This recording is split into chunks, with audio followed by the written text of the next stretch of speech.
hello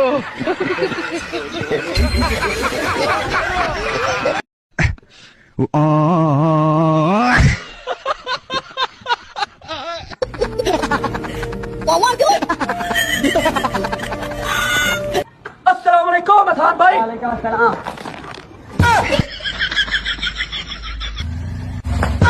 hello